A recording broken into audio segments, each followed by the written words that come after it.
Alright, hello and welcome. So today we're going to be revisiting Inaros. So I was actually already planning to do this video, but surprise, his deluxe skin came out. So right off the bat here, real quick, we're just going to look at his deluxe. I will say, not a huge fan of it.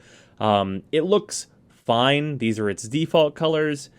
But, like, this main bit where this is, like, this huge metallic, this actually takes color incredibly poorly, and, like, good example, these two reds are the fucking, like, almost exact same on it, and these two reds are pretty damn far apart. So, it just, everything that you put on it just ends up looking real washed out to me, and I just am really not a fan. So, the mesh is good, but a skin that doesn't color real well is not for me. There are definitely ways to go with this. You can go like in a really gold direction if you wanted to, and that's fine. But yeah, skin, not great for me. As opposed to that, this Sindana, which comes with it, is actually great, and I think this Sindana colors really, really well. I wish the skin colored as well as this Sindana does, because if it did, this skin would actually probably be phenomenal. But yeah, sadly, I just am not really too hot on this skin, even though it is for one of my favorite Warframes. And then in addition to this and the Sindana, it comes with a sword skin, which I guess I'll just show real quick. Like, I think the sword skin is terrible. So this is the longsword Kapesh skin, and problem, that's not how you hold Kapesh. This is like backwards from how that weapon is like supposed to work, as far as I am aware. And bonus, I think it looks really stupid. So not a great deluxe set in my opinion, unfortunately. But fortunately, a thing that is really great is Inaros in general. So today we're going to be taking a look at everything that he can do, and also today I'm going to go a little bit more in depth than I would normally. So in the comments, please be sure to let me know if you like that or not, so that I know whether or not to do it in the future. So, first and foremost, in this build, I have Steel Fiber and Vitality. Steel Fiber and Vitality are your bread and butter on Inaros. These are things that you definitely need. If you're not using them, I have no idea what your goal is with Inaros, because first and foremost, Inaros is a tank. He is very hard to kill when he's full built. And honestly, even at like a budget version of this build, you're gonna have no problems surviving. So, to go with that, we have Hunter Adrenaline, which synergizes very well with his incredibly high HP and no shield status, in being that this mod, and also Rage, if you for some reason do not have this mod, these cards basically say, Inaros has unlimited energy. So, for obvious reasons, I'm using it. Besides that, I'm using Negation Swarm. This is a fantastic augment that patches up the one weakness that Inaros would otherwise have, which is getting knocked down and killed by a lot of focus fire. This not only protects him from knockdowns, it protects him from slash procs, toxin procs, magnetic, the works. You have no worries about any kind of procs that are incoming. It's fantastic, and it's benefiting from something that you're already doing anyway, which is keeping your Scarab Swarm topped off, and there's no downsides to this. If you don't have this, you definitely want to get it and use it on Inaros. I will say, however, there is one kind of substitute for this mod, which is Handspring, which is what I use to mitigate the weakness to knockdowns he had before this mod existed. And then we come to one of the mods that I swapped in recently, which is Gladiator Resolve. So Gladiator Resolve adds 180% health. To quantify that, whenever you're using this instead of Prime Flow, which is what I was using before, this adds about 3,000 EHP to Inaros, putting him at about 17k EHP total. Along with that, you of course get the minor set bonus of another 15% critical chance to stack with your combo multiplier, which is quite good. And to answer the question if it comes up, yes, I do value that 15% critical chance that stacks with combo multiplier more than I value Primed Vigor's extra 40% HP. Because for another Forma, like, that 40% HP is actually less valuable than this 15% crit chance. Along with that, we finally have all the stuff that affects all of our power stats, which is Prime Continuity. This is going to make my lockdown, which Inaros is amazing at, last much longer. Or not much longer, but a good bit longer. And then Stretch and Overextended are making it so that lockdown is a gigantic area. And then finally, we have Lightning Dash. I get questions about why I use Lightning Dash or Firewalker all the time. Lightning Dash and Firewalker perform the exact same role, except they look different while doing it, in that this is for going fast. Valuing going fast is something that I do as a player, because when you don't need anything else and you can solve pretty much any problem that comes up, well, then the next step is to do it quickly. And then finally, we have an aura.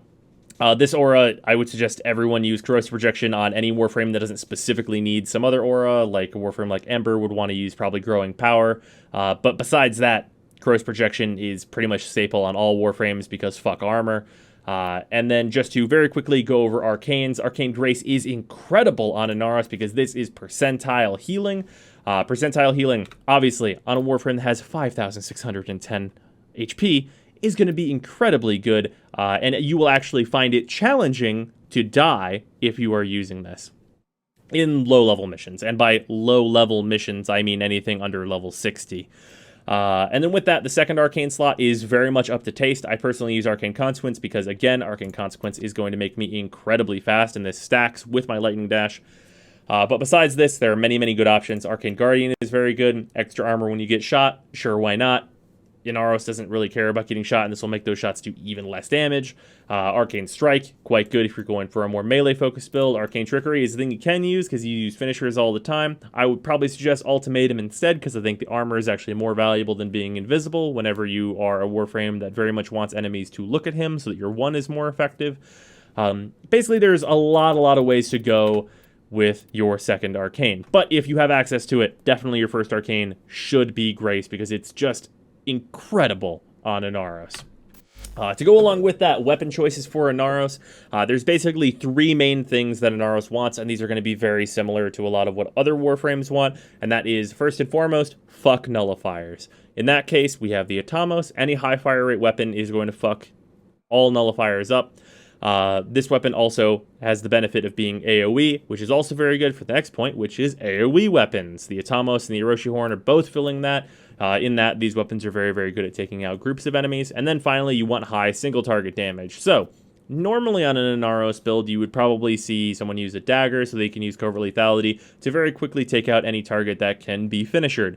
However, I actually prefer to have a melee weapon that is more of an AoE deal because I find that to be more effective generally. But the Vectis Prime is being used as our high single target damage, and this is going to be effective against pretty much anything. The Vectis Prime is an absolutely incredible weapon, as I've gone over many, many times. And just to show real quick, because I know people know that I do have a Riven, I'm not going to be using it for the test we're going to be doing. So, you know, everything's on the level. Along with that, on your companion, only one thing really matters, and that is if you have access to Meta-Ray, you definitely want it installed, because again, this is percentile healing. 12% of Inaros' health is a whole lot of EHP, so this is just going to be another thing that makes you nigh on impossible to kill. Along with that, obviously, Inaros' power set is just making you even harder to kill. You have your 1 hard CC, your 2 hard CC and healing. Actually, technically, your 1 also has a little bit of healing in there, but not usually. Your 3 is a big crowd control thing to get everybody off of an interception point. That's its main use. Your 4 is not only more armor for yourself whenever it's charged up, but also emergency hallway clogging CC that can heal you and your entire team. He's got CC out the wazoo, and as a bonus, his passive allows you to, when you kill with finishers, restore 20% of your HP.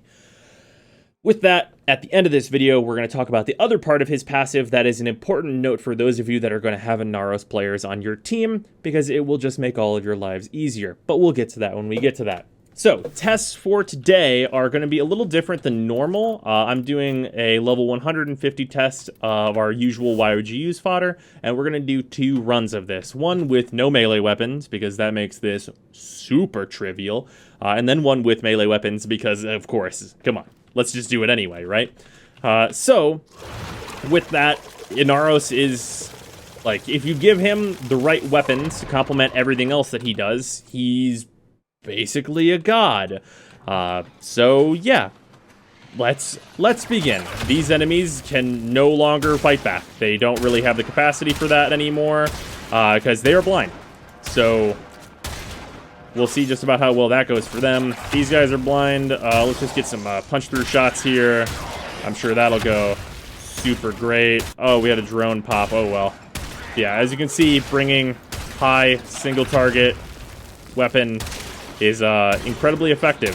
And yeah, if you're using a good weapon with Inaros, he doesn't really have a problem with anything. Like enemies that are like very high level, whatever. Enemies that are very low level, use one of your AoE weapons, and that's going to be plenty fine. Like, if this was the level 50 test, I'd probably be using the Atamos, because the Atamos absolutely does not give a shit. And if I really wanted to, like in this scenario, if I was getting low on health and I'm only using guns, I can just use my 2, drag guy over. He's stunned for 45 seconds, and I'm just going to heal up real fast. But yeah, that's really not necessary. Enemies basically just can't deal with what Inaros is pumping out. There's just... They have no recourse.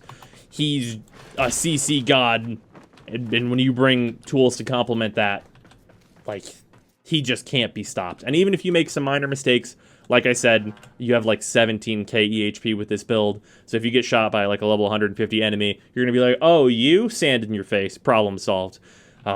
It's very, very good.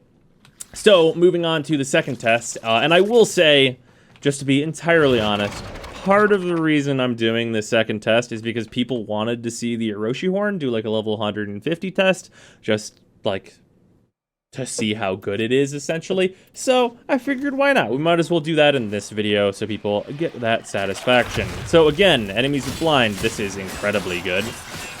Like, surprising absolutely fucking no one. This is really good. As a bonus, obviously, you get your finishers right off the bat as Inaros, and that's great. Like, finishers are not really, like, necessary, obviously, with this. But they don't hurt either. Well, I mean, they do hurt, but they don't hurt, like, what you're trying to accomplish. So, that's fine. Like, high-level armor, do a finisher. High-level armor is solved now.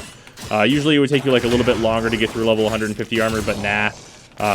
It's pretty much like... Inaros gets to do whatever he wants. Like, no matter what you're trying to do as your playstyle, like if you want to use guns, you can use guns. If you're looking to CC the whole map and like just like peace out through this interception, like that's totally viable too. You can kind of just do whatever you want as long as your build is good with Inaros. And in this case, it is. And just to reinforce, these guys are level 150. Level 150 enemies are exceedingly rare in Warframe. So, the normal content, you're not going to have any trouble with it. With that, let's get to the final point, which is how can you help a fellow player who's playing Inaros? So, Inaros has a special thing whenever he goes down, which is that he goes into his coffin and starts trying to kill enemies to res himself. There is a special portion of this, and of course I'm just letting these guys kill me. If you see that enemies are being sucked into this coffin, you don't have to run over and revive me like by holding X. You can just kill the enemies that are around me, and if you murder them, Inaros will come right back. So, that is just something important to note if you have an Inaros in your squad that gets careless and dies. Maybe you're going like 2 hours into survival or something. You can totally just res him by just murdering the enemies that got him. And he'll be just fine.